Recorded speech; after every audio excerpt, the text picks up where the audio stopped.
Coliform bacteria in well water, what you should know. We're taking a look at this from the Oregon Health Authority and the Public Division of Environmental Public Health. So, once you have coliform bacteria in your well water, what do you know? Well, the biggest thing is you should test for coliform bacteria at least once. And if you have any issues, definitely talk to your local health department. But what is it and how do you know it's in your well water? What do you do? So coliform bacteria are a part of a broad group of bacteria found in soil, water, and vegetation. It's also found in the intestines of humans and other warm-blooded animals. And coliform can enter your well through groundwater, surface water runoff, cracked or broken well parts, poor construction, leaking septic tanks, and coliform in your well water can mean that there are disease-causing organisms such as E. coli. E. coli is a sign of fecal matter that can cause health problems. You also have total coliform fecal and E. coli right here. Total coliform environmental contamination fecal coliform is right here, and we can find the coliform in bacteria. If total coliforms E. coli are in your well water, then you may have diarrhea, cramps, nausea, headaches, or other symptoms. Infants, young children, and people with compromised immune systems are at higher risk. So that's something that you need to take into account. So specifically coming to your well water, what do you need to know?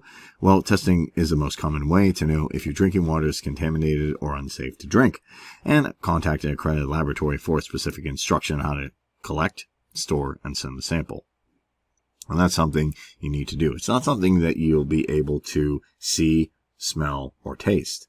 And if your water has a positive test for it, it should also be tested for E. coli, because not all coliform, not all microorganisms are bad. That being said, E. coli is not always bad even in itself, but it can be, and it can cause issues in the intestine. It can cause problems with your health, cramps, nausea, headaches, as I say. So if it's possible, if it's positive for E. coli, you should switch to bottled water or another source of safe drinking water and seek treatment options. And you can also see the coliform results. So how do you actually know what's going on? So you can see the bacteria result is absent. The water used is safe for all uses, and the recommendation is test water at least once a year. Also present coliform in E. coli is not safe for drinking, food preparation, brushing teeth, or use in eyes, and for other domestic uses and irrigating gardens. So what you want to do is boil your water before using, or use bottled water or other safe drinking water sources. Supervise children to help them avoid swallowing water while bathing, brushing teeth, or anything like that. Inspect your wellhead and well parts for repairs, and contact your local drinking water specialist for treatment advice. So that is a little bit to know about coliform in well water, what you should know, and some different things that go along with that.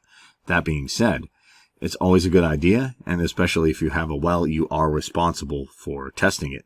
So it's always a good idea to periodically test your water once in a while, especially for a well, to make sure it doesn't have any harmful microorganisms, including E. coli or anything else.